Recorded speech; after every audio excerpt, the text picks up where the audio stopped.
producida por fármacos bacteriostáticos o inducción de inactivación enzimática. Vale decir, por ejemplo, es muy común, si hablamos de los inhibidores de síntesis de pared, por ejemplo, estos necesitan que la bacteria esté activa, esté en multiplicación activa para poder actuar eficazmente.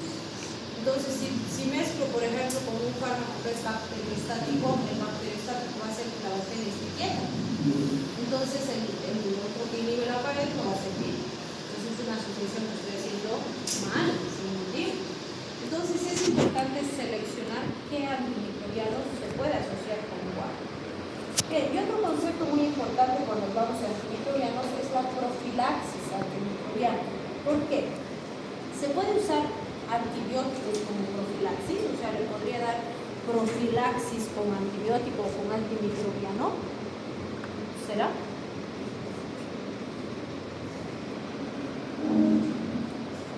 Obviamente lo que tengo que separar es que no es lo mismo profilaxis antimicrobiana que decir, le daré antibiótico por si acaso. ¿Sí? Son dos conceptos completamente diferentes. La profilaxis está bien documentada y sí se hace. ¿Sí? Pero para dar profilaxis antimicrobiana tengo dos requisitos básicos fundamentales. Primero, que la eficacia esté demostrada. Vale decir que existe evidencia científica que ha demostrado que dar antimicrobianos va a evitar un proceso infeccioso. ¿Sí? Entonces tiene que haber evidencia. Y segundo, que el beneficio justifica el riesgo. ¿Sí? Entonces, cuando esas situaciones se prestan, sí uso antimicrobianos. Y puedo hacer profilaxis antimicrobiana quirúrgica y no quirúrgica.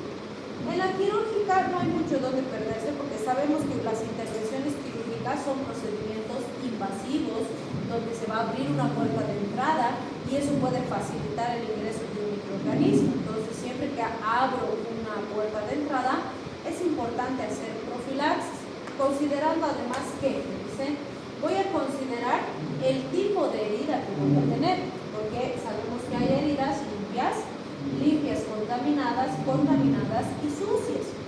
Y obviamente, mientras más contaminada o sucia sea la lesión, más riesgo existe.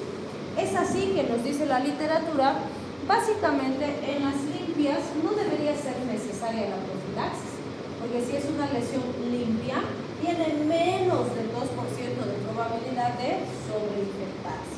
¿Sí? En cambio, si es una limpia contaminada, ya el porcentaje sube a más del 10% o igual a un menor al 10%, en las contaminadas alrededor del 20% y en las sucias es por encima del 40%. ¿Por qué está fuera la sucia del círculo? Porque básicamente la mayoría de los autores coinciden en que en las sucias ya no es profilaxis, ya sería tratamiento, porque sí está infectada, por eso está sucia. ¿Sí? Entonces, básicamente serían las limpias contaminadas y las contaminadas en las que deberíamos hacer profilaxis. Pero, además me dicen, si existen otros factores de riesgo, podría considerar incluso en una limpia la profilaxis. ¿Por qué? Me dice, si son cirugías abdominales, aunque sea una cirugía limpia, voy a manipular vísceras huecas que son altamente contaminadas y el riesgo es más alto. Entonces sí debería ser profilaxis, aunque fuera una lesión limpia. Si es una limpia contaminada, cirugía abdominal, mayor razón de también. ¿Sí? Segundo, si tengo cirugías que duran más de 2 horas, ¿sí? Porque se considera, si una lesión ha estado abierta más de 2 horas, seguro que ha ingresado un microorganismo. ¿Sí? Y van a ver que eso, por ejemplo, incluso si hay una fractura expuesta y no operar al paciente, si es expuesta, ya está expuesta más de 2 horas, se considera contaminada. ¿Sí? Entonces, es una razón importante. Y tercero, que el paciente tenga más de 3 diagnósticos médicos. Si tiene más de 3 diagnósticos, aunque vaya a hacer una cirugía programada, limpia, etc., se debe hacer profilaxis. ¿Sí? Entonces, vean, todos esos son los criterios que se toman y van a ver que básicamente podríamos afirmar que en nuestro medio, en todo procedimiento quirúrgico, se hace profilaxis. Y se debe hacer, ¿no? Por ejemplo, les digo, si voy a ir a un odontólogo que me va a extraer una muela del juicio, ¿será que tengo que hacer profilaxis antimicrobiana? ¿Qué dicen? Por supuesto, absolutamente. La cavidad oral es una de las cavidades más contaminadas y sucias que tenemos. y va a extraer una pieza donde va a abrir tejidos, va a haber una puerta de entrada. Entonces, claro que hay que hacer profilaxis. Y van a ver que hay odontólogos que no hacen. Yo digo, bueno, es que no saben farmacología los odontólogos, pero si hacen este tipo de procedimientos tendrían que saber, ¿sí? O les dicen, ay, sí, tómate una amoxi de 1 gramo antes del procedimiento y nada más. No está bien, ¿sí? Entonces sí hay que hacer buena profilaxis. Es un procedimiento invasivo y es una cavidad sumamente contaminada, ¿sí? Entonces vean, es importante considerar esos elementos. Y además, incluso en nuestros quirófanos que son estériles, que se esteriliza el material, que se desinfecta, etc., la mayoría no tienen 100% de esterilidad. Entonces se considera que hay alto riesgo de contaminación. Por eso la mayoría de nuestros quirófanos o nuestras cirugías se hace profilaxis antimicrobiana, ¿sí? En teoría tenemos 2 quirófanos a nivel Latinoamérica que son 100% estériles y que hasta se esteriliza el aire y que no se debería necesitar hacer profilaxis. Uno está en Cochabamba, es en el Hospital Univalle Norte. ¿Han conocido el hospital cuando han hecho el open house? Espectacular. Tiene la idea de hospital-hotel. O sea, las salas, los pasillos, como si estuvieras en un hotel, no parece hospital. En el quirófano, así, en una pared, así es una playa. Te da la impresión de que te van a operar en la playa.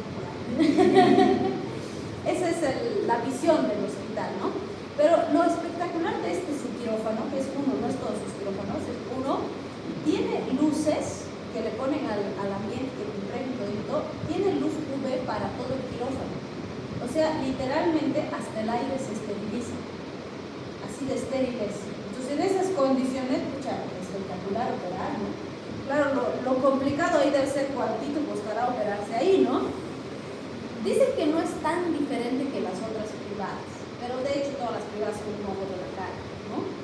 Entonces, pero sí tenemos en Cocha, ¿no? Podemos decir, pucha, en Cocha hay. Podemos decir. Entonces sí es, pero la mayoría incluso si van cuando rotan de Q, por ejemplo, si hacen cirugías en nuestra caja nacional, los quirófanos tienen azulejo, o sea, cuadraditos, ¿no? El quirófano, y no debería, ¿no? La norma dice que el quirófano debería ser así, liso, ni siquiera debería tener esquinas, tendría que ser circular, porque así no se quedan ahí microorganismos. Pero como estos nuestros quirofanitos son del año de la picota, así de hace tantos años, en esas épocas no había esa normativa. Y siguen funcionando, pues no tenemos, ¿cómo vamos a inhabilitar quirófanos si nos falta y no tenemos para otros? Entonces, la mayoría de nuestros quirofanitos no son 100% estériles. Por lo tanto, se hace lo más profilaxis. ¿Sí? Se nos ha dormido.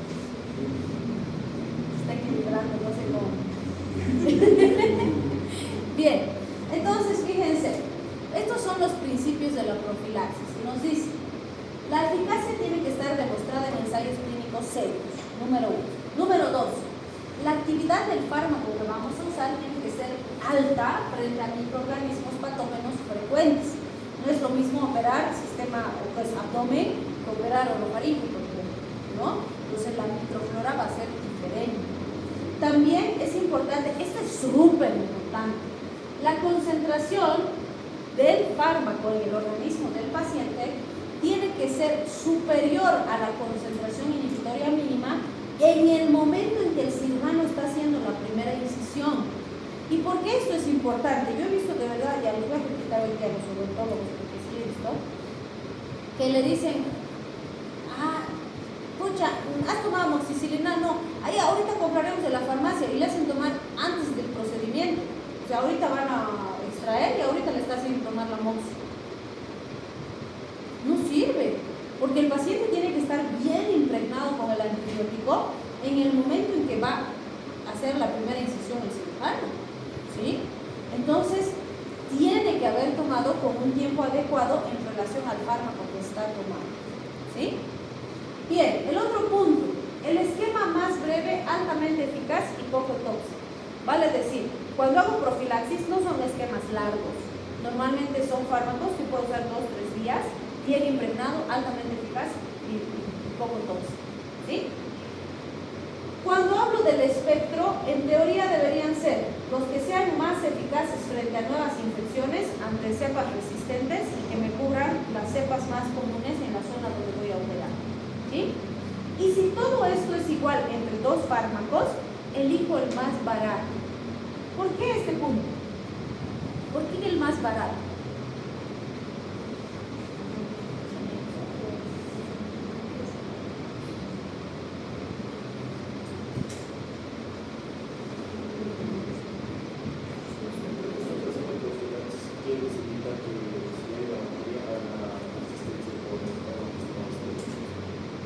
Pero más caro es más potente. No, porque estamos diciendo, si todo esto es igual entre 2 fármacos, elijo el más barato. Los 2 tienen la misma eficacia, los 2 tienen la misma efectividad. Pensando en la economía del paciente. En realidad esto no está tan enfocado a la parte privada, sino más bien a la parte pública, ¿sí? ¿Por qué? Es optimizar recursos. Si tú gastas menos en uno, te alcanza para 2. Pero si te gastas todo en ella, ya no tienes para ella, ¿sí?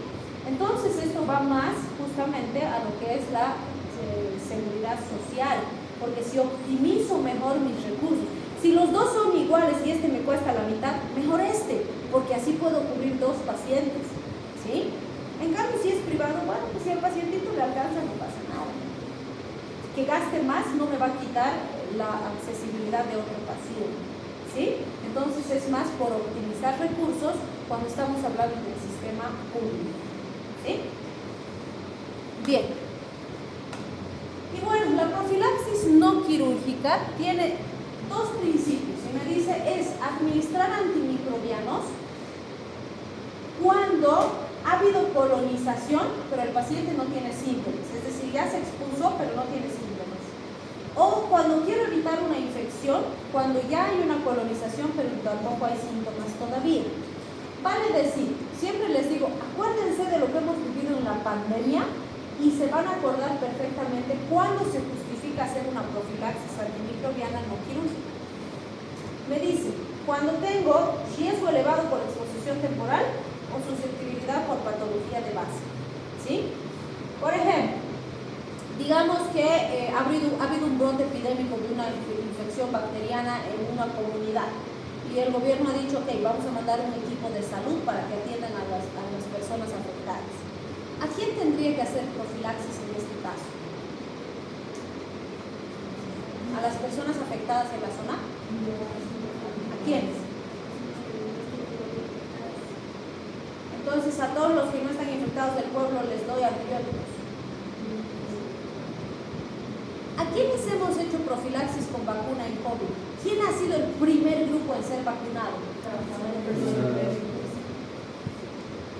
Los más expuestos, nuestro personal de salud. En este caso, ¿a quién voy a hacer profilaxis primero? A los médicos que voy a mandar. ¿Por qué? Porque ellos tienen un riesgo elevado por exposición temporal. Son los que más se van a exponer porque van a manejar a los pacientes que están enfermos, ¿sí? Entonces, no se olviden que ese es el primer criterio en cualquier proceso de infección, sea bacteria, sea virus, sea brote epidémico, lo que sea, riesgo temporal.